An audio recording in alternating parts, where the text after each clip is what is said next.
All right, we're live. But I like that mug, man. That's nice. I didn't see Just got back that. from Mexico, baby. Got to keep it going. Oh yes, my Instagram, dude. I've got a specific little thing for mug life because I love mugs. I've already had my coffee this morning. I'm working on the whole fit part, so I'm on the water right now. I But like usually it. I've got my coffee mug. And I've got a whole little like mug life things. That's fantastic. I love that mug. Heck yeah, man. But so welcome everybody. Another episode of Trent Talks. I've got Nicholas Bayer. I always mess this up. Bayerle, Yeah, barely. barely. I can't Like I expect everyone barely to know my missed it. last name. Hey, that is the way to say it, but I don't like to say that There we much go. because I barely made it on the show. I was 2 minutes late. So look at what's happening now. You're So good, man. I don't want to say that too much. So Nicholas Bayerle, the CEO and founder of Billion Dollar Body. Nicholas, thanks for being here, man. I'm really excited about having you on the show. Yeah, I'm excited as well. You got your American flag right there. I wish that I had an American Always. flag behind me as well. I was just at church this last Sunday, and they had American flags everywhere. I was like, man, this is why I go to this church. This is amazing. So Dude, I love it. I'm I'll pumped, by the say, way. That I didn't have these, by the way, back in the day when I was like overweight and mhm, struggling. I didn't have like live streams that I could tune into. I didn't have people that had done it before that I could learn from. Like that was a huge absolutely. struggle for me. So thanks for putting it together. Well, it's cool because you're right. I mean, that's one of the reasons I started this show. We've had a ton of people on. Is that even when I started back in like mid 2008, and it was just like there wasn't a lot of people out there. It was like, all right, my dad had run a business. So I'm like, all right, let me talk to my dad and let me see what he can tell me. And he did a great job of obviously guiding me to where I am now. But I wanted people to be able to have a resource where they could look back and be like, all right, cool. This person's been where I've been. That person's been where I've been. This is how I get to the next level. What did your dad do? So my dad actually, he's always been in sales. And he started out, for a while, he sold advertising like through paper, and then he really was focused for a long time on trying to think of the right way to say it. He was a sales rep, but they call it manufacturing rep. He would work with different manufacturing companies and represent a lot of the different pieces through the process, and he would go out and do the sales part there. And then he also he worked with electric vehicles. So he did that for a long time when he got into it just before it was really, really hot. And so he did really well there. And now he actually does a lot of business financing. So he's had a ton of experience and it's been a great resource for me to lean on. Nice, man. But Yeah, he's still going after it too. That's what's cool. he is. My dad is, oh boy, I think I'm going to get this right. 61, I believe. Nice. 61, 62. Hopefully I didn't miss it. But yeah, he's still working, still loves it. But anyway, awesome, man. It's great to have you on here. So tell me how you got started with Billion Dollar Body. I mean, I know a little bit. I knew you're overweight. You end up losing like 60 pounds. I'm in that process. I got about 50 to go. So I relate to that. Heck yeah, man. But let me hear your story, man. But I just said that, by the way, because my dad was a business owner and stuff. So I was like, sometimes the interviewer can, I'm an interviewer as well. We just talked about how I run my business is by bringing in the best. So sometimes I can flip the script and start asking the questions. You know what I'm saying? So, on that note, what did your dad do? My dad owned a carpet cleaning and flood restoration company, and he still runs it to this day. I think I get stuck saying that it's like 27 years old for the last 5 years. So it's somewhere between 27 years and 30 years old and has a great reputation. So it's been a really cool process. My uncle was a business owner as well. He did not e-commerce, but he did commerce. He had a bunch learned behind the scenes as well then. Yeah, on the personal side, which is why I do what I do. And then also economically as well with 2008, that was pretty horrific for my family. Oh, yeah. And then also just like the lifestyle and exchanging value for dollars. That was a huge piece of what my dad taught me. So even going back into the story of how I started BDB so much to me is an extension of myself, which is very different than any other businesses that I'm in or any other businesses that I've done in the past. It's like, okay, what do people want? Okay, this has supply and demand, like this has a market cap. People want this thing. And so I'm going to go create that thing for the people and put infrastructure around it and make sure we have the right people that are going to do that thing. And I'm not really a part of it. Like I could talk about it. I could say something. We could set up a few videos, but it's not the life that I live, right? It's like I'm just capitalizing on opportunity as just a game inside of business, which is so fun. Totally. And I totally believe in it. And I think everyone should have it. But equally, I think everyone should have this other side of like, an extension of themselves, because I truly believe that each one of us feels like we have something that could affect someone in the world. You said, I relate to the fact that I lost 60 pounds. That's what you said about me. And there's plenty of other people that you could relate to, but there's probably something that I'll say here and you're like, man, like that switched it for me, because that's what happened to me. Yeah. And if I wasn't on here sharing the message through a form or company or message that I was passionate about, that I wanted to get to the world, your life wouldn't be transformed, and you wouldn't impact all these other people with your increased energy and all this different stuff. So that's what BDB is to me. So the only way I could tell you how I created it is kind of tell you how I grew up a little bit. So and for those referencing, like I said in the beginning, BDB is his $1 billion body company. Yep, Billion Dollar Body and Billion Dollar Brotherhood. We have Billion Dollar Baby. We have Billion Dollar Booty. We got everything's BDB. I'm like, how can I? My last name's Bayerle, so how can I name my kid BDB?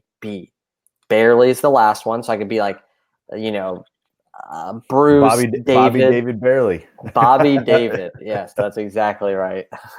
I'm like, man, I'm from the West Coast, man. I can't be calling my kid Bobby David. It sounds like a NASCAR driver. Bobby David. That's very like that. That's Georgia, Alabama. That boy drives a NASCAR. For sure, Shake and bake. Yeah. Okay. Sorry. Go ahead. No, actually, that movie, I'll tell you how it ruled mine. Actually, like I identified with that movie a lot here in a second. Shake and bake. So at 2 years old, my dad taught me a very valuable lesson. He actually pushed me down a hill on a bicycle, and I had no training wheels.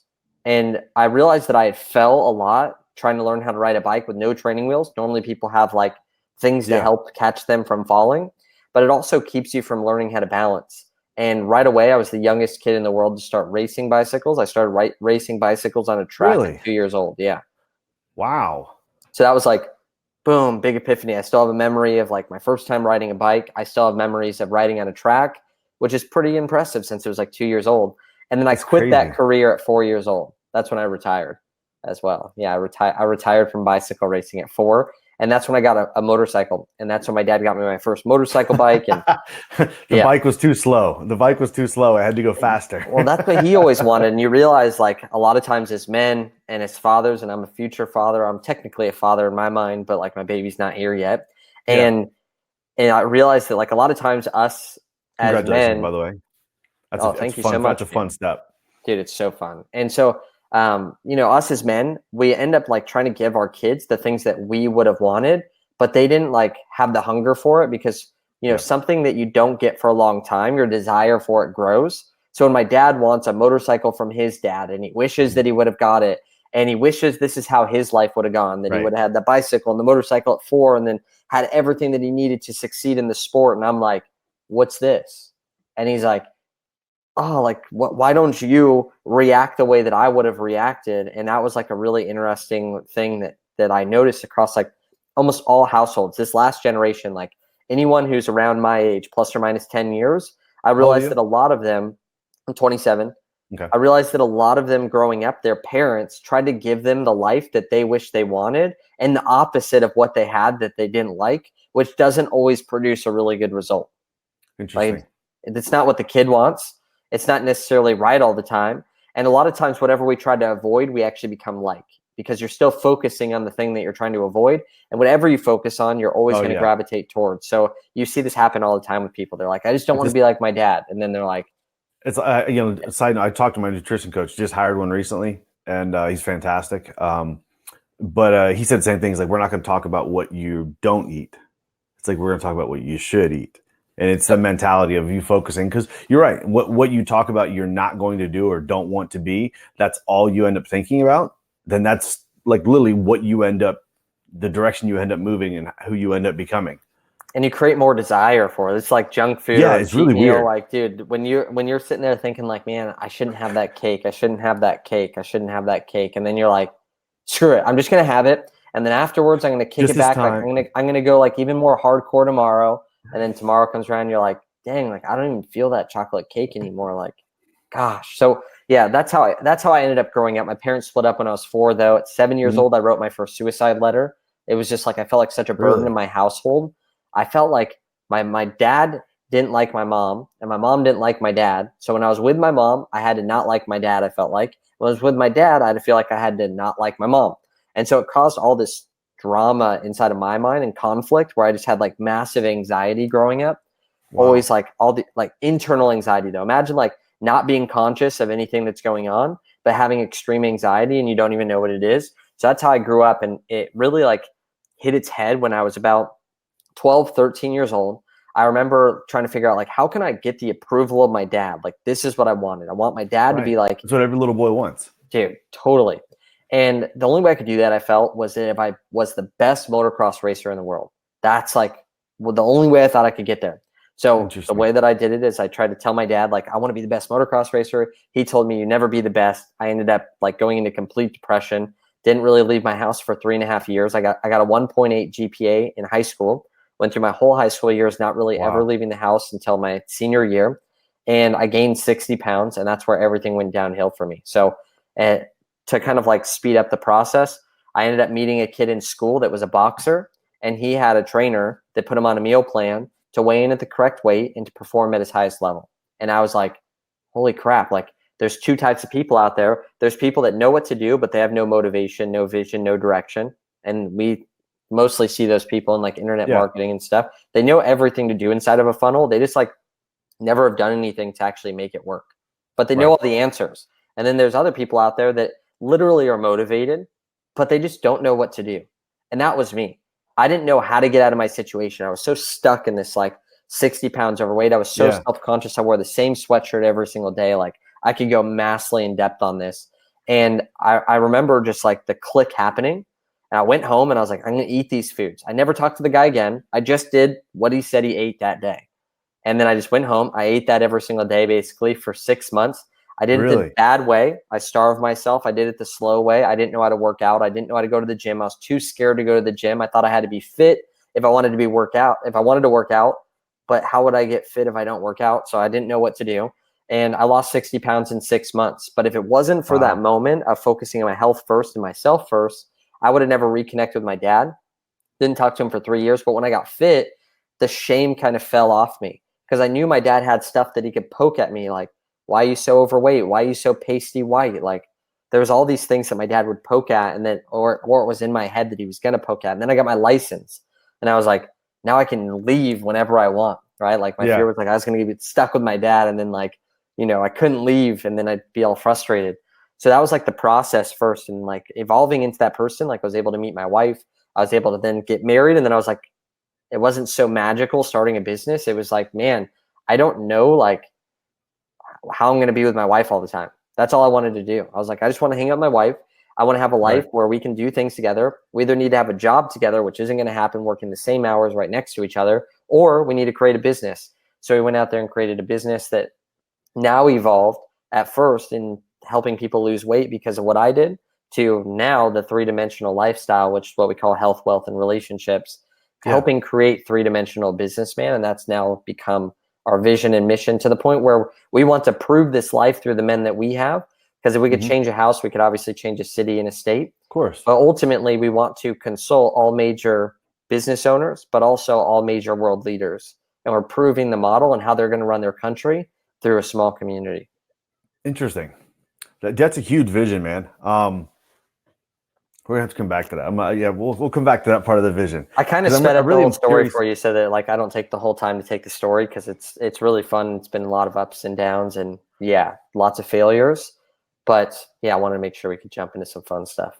No, but that's cool though because like there's little things that I think people don't realize. And you talked about you wrote your first depression letter when you were 7, right? Yep. You talked about how like what was the age range when you put on all the weight? About 13 to 17 is when I put on the weight. And think about this, like that's huge. That's once I made the huge decision to go into depression though, like 3 months, I gained 25 pounds. Yeah. Wow. It was like a click and then just like everything went backwards. And I remember going to like PE class and I stepped on the scale and earlier that year I was like 99 pounds and then I hadn't grown at all.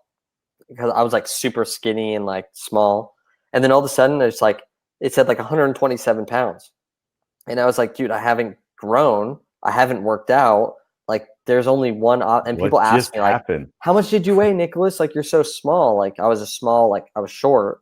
So I was like 112. And like I lied to everyone. I was like, oh my freaking gosh, like I'm 127 pounds right now. It's just terrible, which sounds really stupid, but like, you know, it's all No, dependent on not height and necessarily, all those because things. like people do that though. It's something, you have your own things that you work through. Now, the question that I have, and what I was getting at, is like, from a business standpoint, how do you deal with, because you hear all the time, and we know this being in business, you know that the rational and the easy and the correct answer is your past has no influence and has no bearing on your future. Yep. But that's not always true. I mean, I think it does. Becomes, no, I I don't mean, know from who the says it, standpoint of, but it becomes a mental decision of like, how do I push past this? Like, my past is, I'm not going to let the things in my past affect what I do moving forward. But how do you get past, like, so in your situation, when you're dealing with all this, I mean, that's a rough spot to go through as a kid. yep. Like, where did you reach a point where you finally felt like you were able to shrug it off? Like, what did you go through? What did you do to be like, all right, I want to be out there helping people now? And is it kind of something you still constantly have to fight with? Yeah, so there's constant things that I have to fight with in general that are just different, or like, you know, new things. I don't want people to think like somebody's out there that's just so dang confident that things don't rattle their brain all the time, or are so vulnerable that things Yeah. are like scary to share. There's things that I could share so vulnerably, and I think that's a huge piece of it, was that for a long time I was shameful of who I used to be, to the point where even though I had changed, I was super afraid of sharing that story. So think, I'm dating Amanda, who's now pregnant. We're married for 7 years. I'm dating her at the time. And I was so ashamed. I had a six pack when I started dating her, like shredded. And when I was dating her, I was so ashamed of being able to share with her my photos of when I was overweight. And my driver's license photo was actually like not renewed yet. It So was when you because were of still that, overweight. Yeah. still overweight. And it wasn't until we were engaged that she finally stole the photo and looked at it. Like, I did not share that with her. And I think Really? it's Brene Brown. I want to give someone else credit because I know it's not me, but I know that this is the math equation, which is wherever there's secrecy, it'll always breed shame. And wherever there's vulnerability, shame and vulnerability can't coexist at the same time. That's deep, So man. No, that's good. Wow. So that's a pretty simple formula. And I remember even doing this, like just to tell people on Facebook Live. I remember that it was always cool in high school, and my dad always wanted me to. I think he just like had my best interest. He was like wanted me to like be with girls, right? Like he wanted me to like kiss girls. He wanted me to have sex with girls. Like he didn't care. And I don't know, like, you know, maybe it was my perception, but ultimately, like my dad wanted me to be like hanging out with girls. I don't know if it's because he's like, I don't want my kid to be gay. Like, I don't know what it was, but Right. ultimately, like that's what my dad wanted. So in school, obviously, like all the guys are like, oh, you with that girl, you with that girl, like she's cute, whatever. And it's like almost this weird social game. It And is. It's I very, remember yeah. like people asking me like, oh, did you sleep with that girl? And I was like, oh yeah, yeah. Like I slept with her. And then it just became this like little tiny white lie where I was like living. It's like a positive thing, right? Like if I didn't sleep with all these nasty girls, no offense to them, like, but if they're sleeping around, like that's not that cool. It's good that I didn't sleep with them. And so it's a positive thing, but even because it was a tiny white lie, it became so big that when I was 18 years old, I remember going to church for my first time. I'd never been. Some guy comes up to me and goes like, hey man, are you a virgin? Which is like the weirdest thing to ask like another dude. I don't know why. And I was like, nah, dude, like I'm not. And I remember being like, dang it. I just went to church for the first time and I was like, man, I'm going to live a better life. And then I freaking lied right here, like right outside the freaking front door. And I was like, dang, that sucked. And I just remember it being like white lie, right? So think about secrecy breeds shame. Like that little tiny secret, even though it was good, like it was better that I tell them that I wasn't. Right. And yet I told them this white lie to the point it weighed on me for weeks. I went up to that kid's house. I sat down in his living room and I said, man, I have something I have to share with you. And I was like, oh crap, here we go. I was like, man, like I told you like I wasn't a virgin, and like I am. And like literally I felt like something leaped off my body. Like I got dizzy. Wow. Like it was insane. But I experienced a level of breakthrough and I was like, holy crap, like that was something small that had been like put me into a tiny little prison that I knew I was doing the wrong thing, but nobody knew about it, and it had grown in proportion and Yeah. grown in shame level where it's almost impossible to share. So that was one of the biggest things, man, that really, really helped me. And then other things, I think too many people allow their past to have prison over their future. Like it literally puts a governor on them. They're like, well, my dad struggled with alcohol. So, you know, I got to be careful. I may struggle as well. Like they kind of already put themselves in that frame of mind when there's no need. If you've never been down that road. Like I used to eat really, really bad. So like, man, like, you know, they give so much more power to who they used to be than the person they are and who they're becoming. And for me, I've always looked at the examples of the people that I want to be like. And I'm like, cool, like I'm taking on new identities. And I've always been able to shift my identity since I was 18 years old. I remember after going to that church service, I realized that that I could shift my identity, and also you could shift your genetics as well. And people don't really talk about that a lot.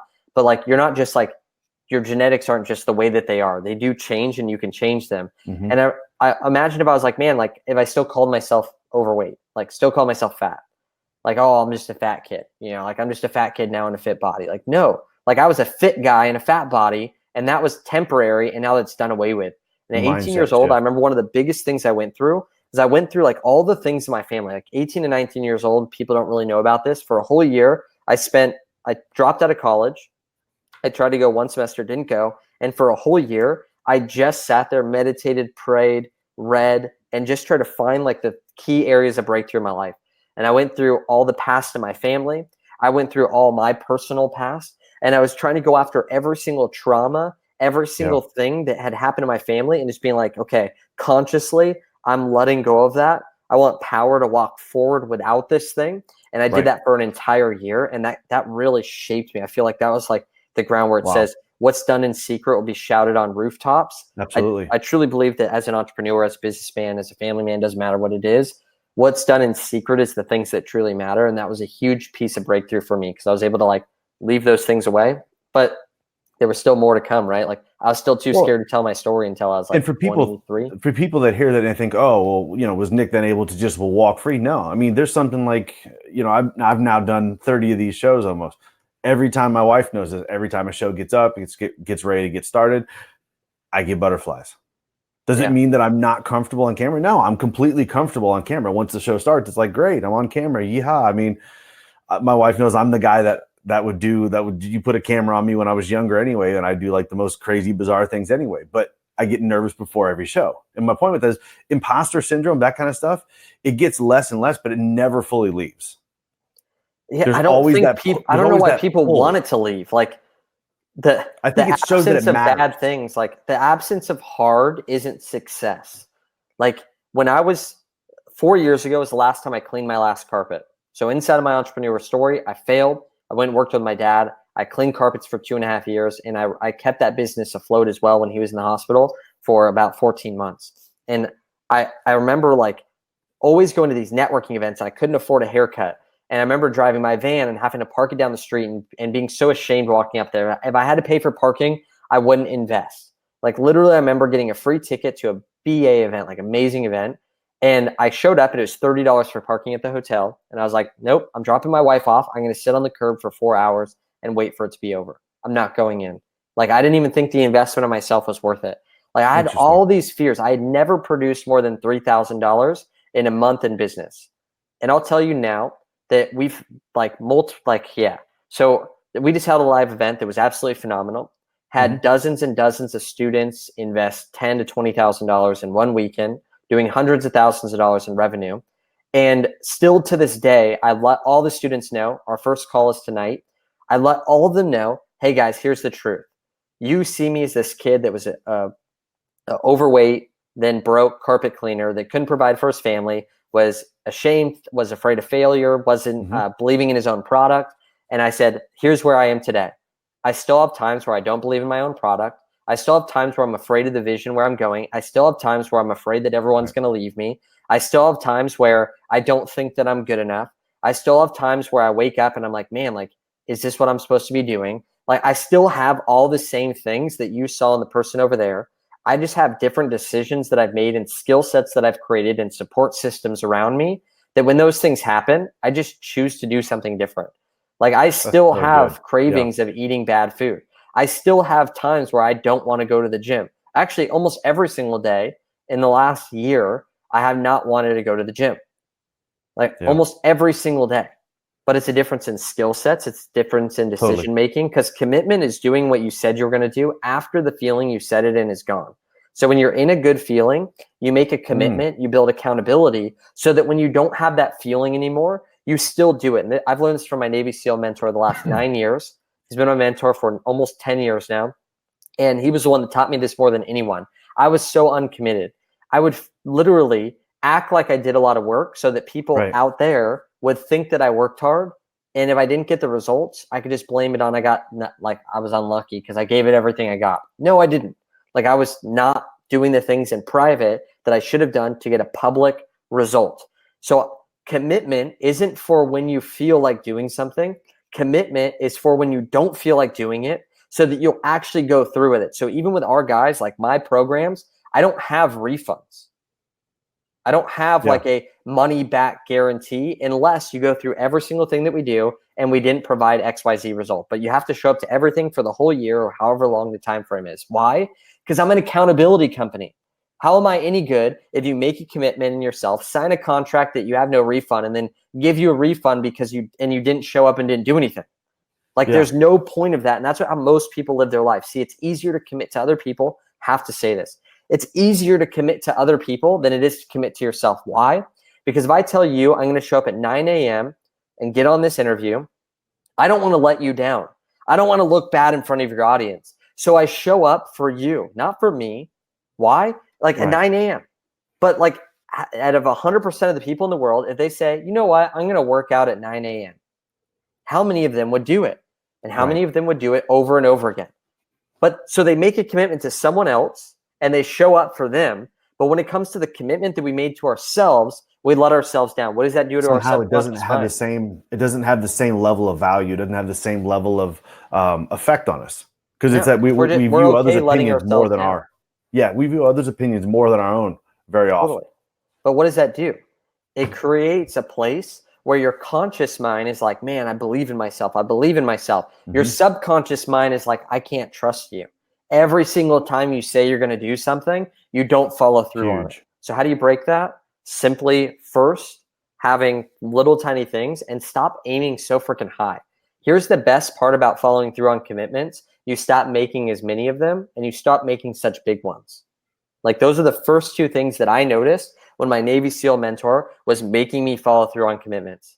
What ended up happening? I'm like, okay, what's the workout of the day? I'm like, okay, let me see if I want to commit to this one.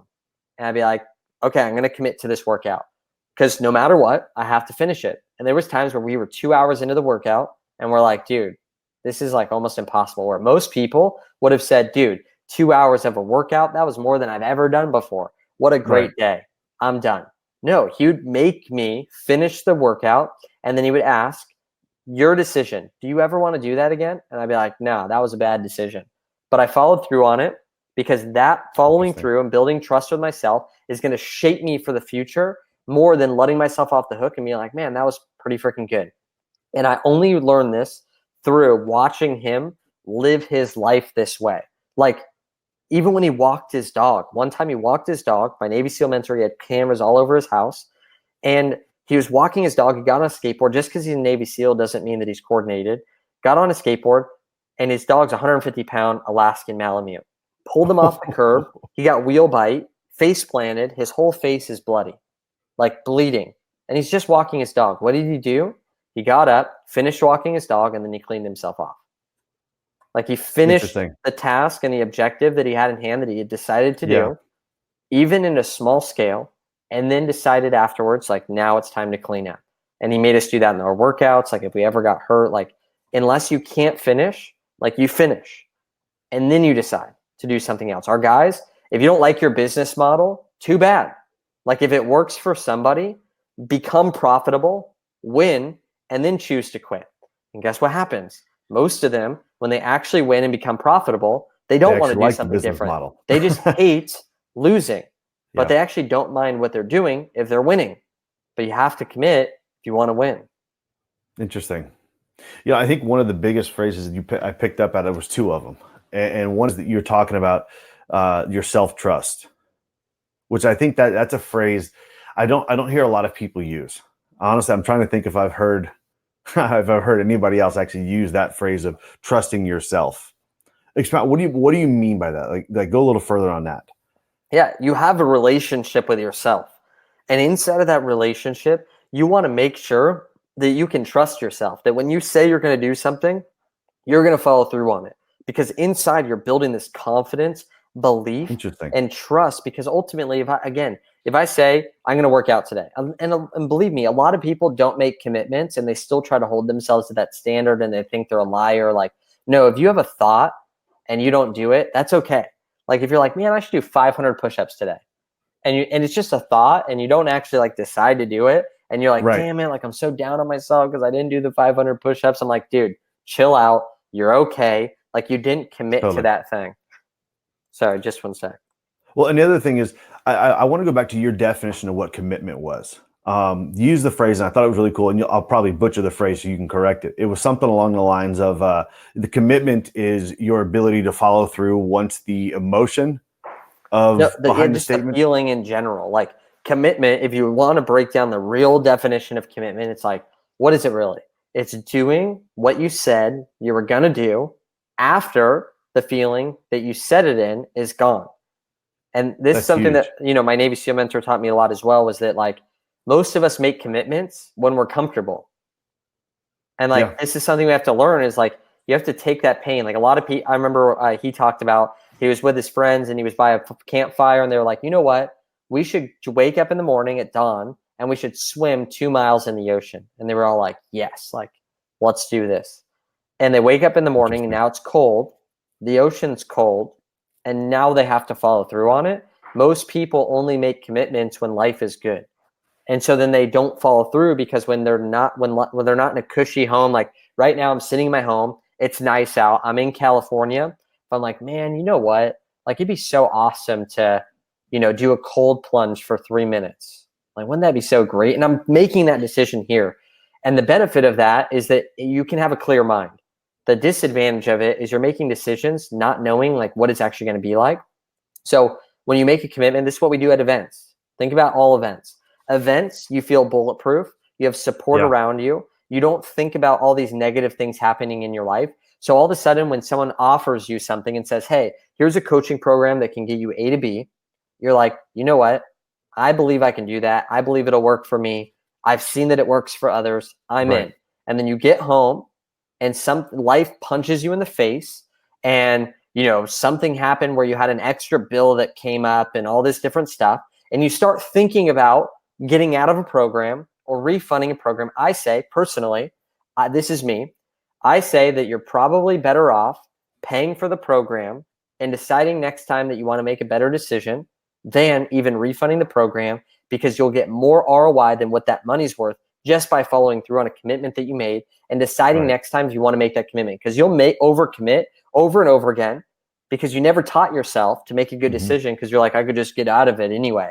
Dude, getting out of program, like breaking the commitment to yourself, breaking the commitment with others is never going to be a recipe for success.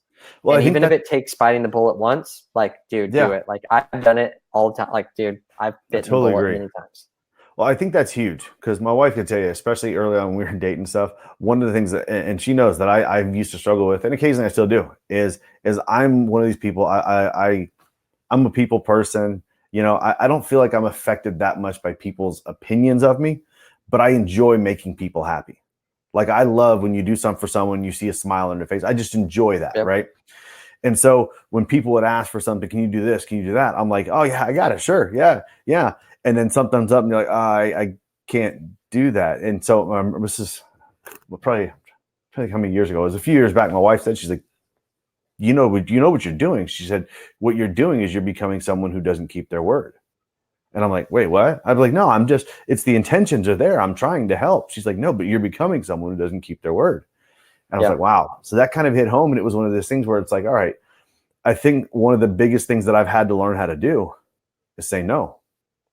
Yeah. And I think that's hard, because I be respected rather than liked, Right. I think being respected rather than liked is a big deal. I've done it many times where I'm like, I tell my guys, I tell our community, I go, listen, like you're not going to like what I have to say a lot of times, or the way that I run things, because it hurts. It puts you under pressure. It makes you feel uncomfortable. It calls out all your demons. And I'm like, But in 30 years, when you need someone that you can trust and that you respect, that will always follow through, you know exactly who the person is that you're going to dial, even if you don't speak to me for those 30 years because you're upset.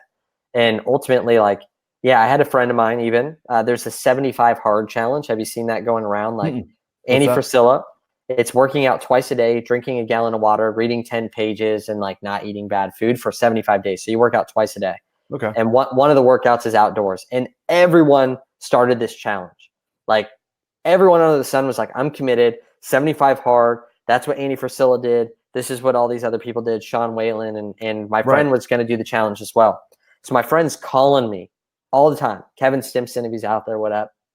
Kevin did it. Like, he did a great job. But Kevin was calling me, man, like, are you going to do this? He was using all his persuasive efforts. He was using his NLP.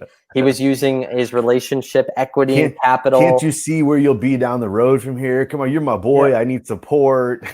All the above. Like, you're going to love this, and us together, we're going to be able to make this happen. And like, yeah, he's using every single thing against us. And he's like, I can see it in you. And I'm sitting there and I'm like, I'm not going to do it. And he's like everything inside of me was like trying to think of a good reason to do it. I'm pretty good. Like salespeople, I love selling. Salespeople are the easiest people to sell because they overcome all their own objections. If you can't buy, we'll justify it in our own head. Yeah, like if you're not a good buyer, like you're just probably not good at sales. And I'm not saying buying stupid stuff. I don't buy stupid stuff at all. I barely even swipe my card on the internet. But if someone sells me on something, yeah, like you best believe, like I have 5 huge jars of hot sauce in there that I bought for $50 that'll last me the next 10 years. And so like, yeah, I got sold, but it was totally worth it. And I'll tell you why now. But ultimately, like he tried to sell me and I was like, listen, dude, I'm not going to do it. And I stuck by that. Like I didn't do it because I truly didn't see myself in a place where I cared that much to follow through on that commitment. And I definitely knew that if I was going to, even if I would have just said I was going to do it, I would have done it. I just didn't want to. So I didn't do it. And I still haven't done it. But because it just wasn't something I wanted to do. Being able to, then you're placing a different value on your commitments. When you know that you're going to finish something and you know that you're going to do something when you say you're going to do it. I'm afraid of making commitments. You start to realize I get say no. I get in my own head sometimes, dude. I'm like, I'm going in the gym and I'm like, I should do this workout. I'm like, no, shut up. Like, I'm not committed to that. Like, I'm talking to myself. I'm like, telling yourself, I'm not committed. That was simply a thought. That is not a commitment. I did not say I'm going to. But it's always great. And then obviously you want external help. Like, don't think like, oh, you know what? I'm just not going to have any friends or coaches or people around me. No, check this out. Geese can fly 70% further on the same work and energy in a flock than they can by themselves. So ultimately, like, there's momentum in community. Happiness is in community. Like, think about it. I sell brotherhood. Like, that's what I sell. At the end of the day, I sell brotherhood. That's why the guys stay. They may come because they want to make money. They may want to lose weight. They may want the accountability. They may want access, but they stay because of the brotherhood, because they're around people that are just like them, that are pushing them, that are different, that are diverse, that can literally be like this asset for each other to help push each other to this next level subconsciously. So ultimately, don't let go of the fact that you can set up commitments with others. So the way that we structure it is obviously the commitment to yourself is the biggest. Next is the commitment that you can make to others, and we put repercussions on each side of it. So if someone has a goal, don't have a repercussion based on the outcome of a goal. So if you say, I want to make $100,000 in a month or $100,000 in a weekend or whatever it is, don't make the number the thing that you like give yourself a reward or not from or whatever. Ultimately, you want to figure out, okay, what does it take to be able to hit that goal? What are the actions that it takes?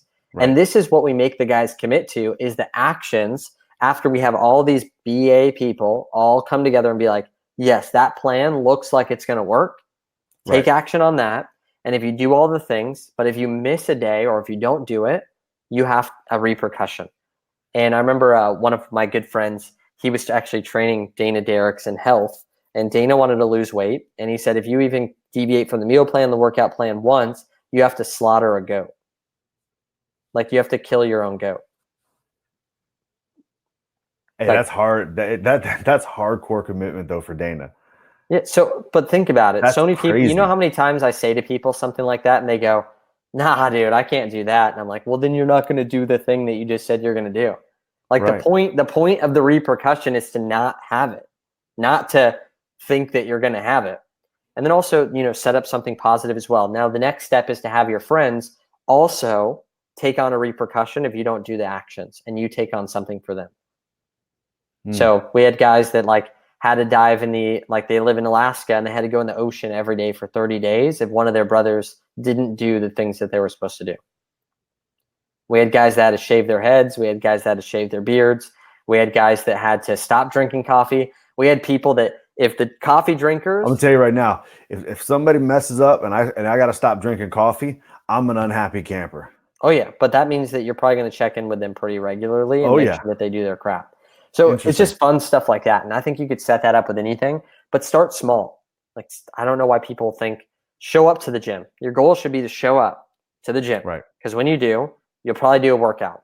High performers, which most business people are, usually put so much pressure on themselves that they have to do a lot more than they think they have to do. When I raced motocross, as you saw earlier in my early years, the pro motocross racers had a coach so they did the right things, but mostly so that they did less, because a lot of them thought they had to do so much that they would overtrain themselves and overwork themselves until it had diminishing returns and actually decrease their results. So they had a trainer there to make sure that they didn't work out too much. That's interesting. Yeah. But you know what, though? It totally makes sense. I even think of my own stuff when I'm looking for work. You look at the projections you do, you look at everything else and what you set, because most people, if you own your own business, you're very driven. That's why you own your own business. You want the freedom, the independence. You want to be the one that makes things tick and go, right? But yet at that same thing, you're so easy to say, okay, well, I'm going to look at this goal, and it's just, okay. I'm going to step back a second because I want to ask you your thoughts on this, because you're talking about playing smaller, right? Not playing smaller, but setting your specific individual, micro commitments. But now, how do you relate that to the aspect of when you hear a lot of people talk about shoot for the moon, because even if you don't quite make it there, you leave the atmosphere. I can't remember the exact phrase people use, or shoot for the stars. Think about this. I just told you that I want to consult every major world leader, and I want to consult every major world influencer. That's my goal. That's what I'm grooming for. That's what I'm in personal school for, basically, of creating these transformations. That's not a small thing to do. That's not what are you going to set up to do that? It's okay, I need China, Russia, America, and any other world leaders that are watching this that are in a different country. I apologize because I don't know your name yet, but because you're not that big of a world leader, apparently. I'm just kidding. But ultimately, I'm just playing with it. I know. There's tons out there. And so ultimately, I truly believe in dreaming big, knowing the beginning from the end, dreaming big. But ultimately, we know that it's small steps that create big results. That success isn't complex. It's simple, just not easy. So ultimately, I believe that the quote, going back, this is how I'd sum it up, and this isn't my quote, is people overestimate what they can do in a year and underestimate what they can do in a decade. Oh yeah. So many times, it's okay to surpass your goals. It doesn't happen often, but it's okay to do it. And it's also okay to fall short if you're doing the things that you should be doing. So I don't mind if you set a big goal, do the actions, and fall short. It's not a big deal to me. But just know that every single goal comes with actions that produce it. And if you don't do the actions and focus on the actions, you'll always be upset. Because if you're just, for you, I want to hit more this perspective goal. of, let me look back at say a company, someone says in business, I want to do $2 million this year. So your thought process to them would then be, what are the steps that you have to take to do that? Yeah. And what are the skill sets that you've created? What's the past? Gotcha. What's the past things that you've done? Is life really bad if you've done 100K in sales and now you want to pass 250K or 500K this year? Would life be terrible? But they're all I want to hit 200K. And then halfway through the year, they're at 50K, 60K. And I'm what is going on here? The things you focus on, if they're focusing on the things of a $2 million business, when they're at 50K, that's probably the reason they're not growing. Because they're not looking at the fact, this is where I want to be. This is where I'm at. Here's the steps it's going to take to be able to get up here. And believe me, I don't have this stuff perfect. A few years ago, I made $100,000 in my business. And I was so burnt out. I was listen, all my friends were setting million, multiple. I was listen, dude, 250K. I'm fine. Like, I'm just happy making progress. I just want to hit a You goal just for once. slowly grow. Yeah. Yeah. And halfway through the year, I'd already hit 250K. So I was like, then I was like, what am I supposed to do? Like, reset my goal? I'm already halfway through the year. Like, I got to wait till next year. Like, I was like, I don't know what to do. But like, life's long. I feel like so many people like want to rush to success, and so many influencers out there, they speak from their point of view. So anyone out there, right? Majority of people out there right now aren't very successful. Sorry. It's just, and like majority of us aren't successful either in comparison to someone else. Like, somebody else is crushing us in every single place. So ultimately, like, a lot of influencers that have spent years and years and years developing a network, a skill set, a database, can now, if they were to get stripped of everything, could have success very easily because they know how to do it and they have the resources out here of people and connections that they need to create success fast. If I were to take all of the billionaires' wealth right now away from them and have them start over, even though they're kind of old, so they might kind of take a little bit longer. I'm just kidding. But most billionaires are kind of old, so they might not want to work hard. But I get what you're saying, though. They'd easily be able to create success. They may not be able to get back to that same point because they may have had the one idea that got them there, but they're going to be successful. Dude, they're going to be so freaking successful. Yeah. They say if you distribute all the wealth in the world right now, equally amongst every person, it'll be back in the same hands in 4 years. 4 years. Interesting. If I were to give people the money that they want and they dream about, they would lose it. It's shown across the freaking board because they don't know how to produce. They don't know how to keep money. They don't know how to make money. They don't know how to do any of it. So ultimately, like, because money, honestly, it really is just a tool. When you know what you're doing, money becomes a tool. It's not the money's the be all end all. It's a tool for you to accomplish what you're doing in your business. It's a tool to allow you to take the next step and the next step. And if you don't know how to use it, you're going to spend it. You're not going to use it properly. It's going to be gone. So ultimately, at the end of the day, opportunities don't matter. To keep it short, I could ask them, but there's education, there's opportunities, and people think that it's like opportunity is what creates success. But if I were to take success away from people that are successful people that have skill sets, knowledge-based network, they would just create success again. So it wasn't the opportunity, it was the person. So I would say for every person listening, the thing that I focus on is growing myself and growing my skill set, because no one can take this away. No one can take away the things that you know, the skill sets that you've created. And it's very easy to create success after that. And a lot of people, again, they'll be like, hey, look at this Shopify store that I scaled up from 0 to 100K a month in 3 months. And I'm like, awesome, dude. Like, these people haven't built the skill sets, the knowledge base, the requirements, like the things that make that happen easily. Like, if simply put, I could take someone who builds homes for 30 years and they could build a home in 30 days. And if I give the schematics, the exact blueprint, the step-by-step of exactly how to do it to someone who's never done it before, they have to learn how to swing the hammer. They have to learn how to like level the ground, to use the tractor.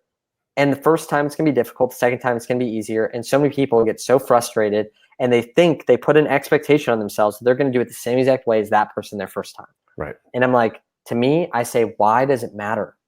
Like, improve. Well, that's the point. It doesn't matter. Right. And like, I think it comes back to a huge thing about you hustle in the micro, patience in the macro. I know Gary Vee says that all the time. And I love Gary from that standpoint, is that he understands the concept. It's a long game. Yeah. I identify with Gary almost more than anyone else. Like, he's one of my favorites. Dude, if you just go watch his videos, just like watch one clip, go watch his videos, and you're like, dang, like, this is practical. This is something that people can do. Like, the first $100,000 that we made, a lot of it came through selling things on Craigslist. Like, flipping things on Craigslist was a big, huge piece of that. And everyone can do that. And for $400 a month isn't a lot, but $400 extra a month for a lot of people is a lot. Is a lot of money. Dinner. That's a dinner every single week with your family. Like, that's a nice date night every single week. That's a crazy nice date night every other week with an extra $400 every single month. Yeah. Like, that's huge. And that can build great connections. So I'm big on skill set. I always think that that's something that no one can take away. Once you know how to sell, once you know how to like do something, then that can't be taken away from you. And people get so focused on trying to chase this shiny object of different things. Right. And they don't look at like, what skill sets do I have? What network do I have? What connections do I have already to build a business? Well, you look at yourself, right? Okay, you're a billion dollar body, right? If you take the skill sets that you've had in there, the relationship building, even if you go to something simple, the funnel building, right? That you've had to do when you build, because I know you guys use click funnels, Yep. right? And say someone said, all right, well, you're no longer allowed to work in the coaching business. Yeah, it's fine. You're like, okay, great. Let me go ahead and take the skill set that I've learned. I have the ability to build relationships. I know how to sell. I can build funnels. Great. Let me just go start another company that I can use those skill sets for. I could sell someone else's product. Like Let Tony me jump into Robbins and affiliate Dean's marketing. product, like that's Yeah. sold really easily. Like all I have to do is like sell that thing and I'm fine. And I'm making like I made 2 posts for that whole launch and Yeah. I made like 4 times as much money that month than I would have made working full time back in the day. And I'm That's like crazy. that wasn't hard. Like I have no fulfillment. I have nothing I need to do. I don't need to send an email. I have nothing. And so that's actually one thing that I think is really cool for people to have in their back pocket is as you're spreading your mission and vision. So this is what we call 3-dimensional business. We said 3-dimensional businessman, health, wealth, relationships. We also have a 3-dimensional business, which is very different. It's first a mission and vision that's bigger than a product or service. When I first talked about our mission and vision of redefining what it means to be a businessman and actually changing the dictionary definition, creating 3-dimensional businessman, and if they're not that, they can't be a businessman. Like not anymore. And when I talk about that, people are like, yes, like that's amazing. But do they know my product? No, they have no clue. But they can get involved with that. Like they can see where we're going. And even someone who sits on the bench of a Super Bowl winning team gets a ring. Gets a ring. People want to be on that team. So that's first off. Second is how can you create a product or a service that solves the need or the problem of that mission and vision? Right. Third, how can we give back before that problem even occurs? So we give back to children inside of America and try to solve the problem of 3-dimensional businessman and fatherless homes before it even happens, before they come to us, right? Right. And so inside of that, you want to make, like I used to think that I should have a product, I should sell it. Once I make money, then people want to listen to me. Once they want to listen to me, then I'll be able to actually make an impact in their life.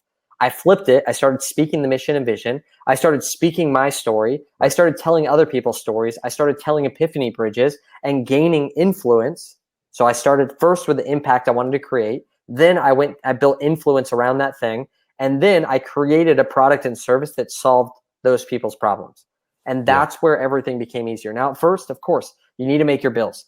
Get a proven product and service and go to a market and sell it to people that already want it, like people that already buy that thing. Right. Then when you have the community of people that have bought, now be like, okay, what's the next thing that they need? Like, how can I make sure I'm serving those people? Because that's where the true money is at. And when I started doing that, everything changed. But ultimately, it's like from there, I have people now in my community, thousands of people, right? We reach like 100,000 people a month. And inside of that, I know that those people have common questions. How do I grow my Instagram? How do I grow my Instagram? I want to gain my influence on Instagram. How do I do this? How do I do this? I'm like, this keeps coming up. How can I either create a company and partner with someone who knows what they're doing? Or how can I just create a strategic partnership with them where I get money every single person I refer to them and I don't have to worry about anything else? So because I wasn't sure yet, I created a 20-80 partnership where literally I just take 20% of everything I send to this guy that's the best guy. The guy that I was like, this is the best. I've searched for everyone. He has the best price. He has the best like everything. And all of a sudden I had all these people reaching out to me, seeing my growth.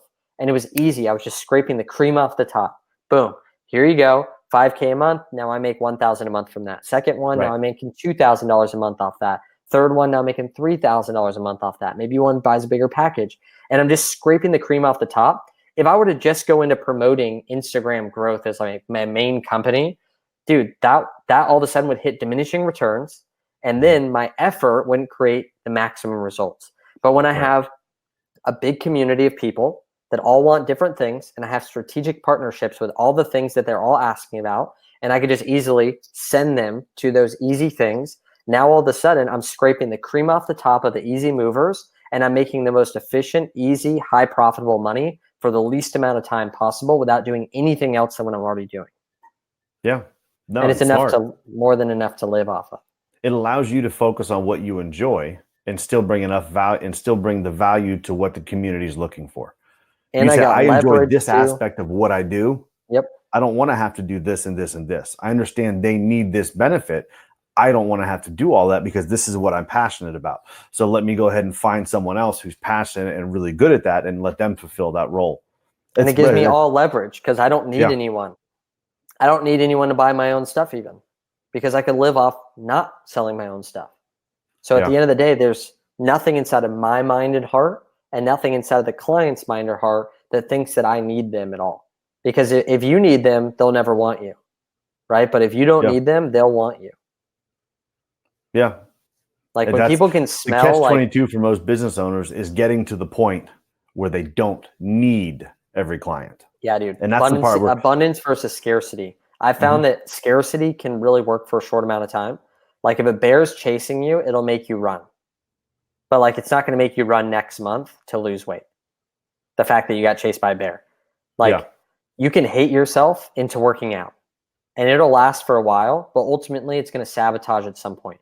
Like you'd be like, I hate myself. Like, I just need to get skinnier. Like I need to lose weight. Like I don't like where I'm at. Like you can only hate yourself into so much success.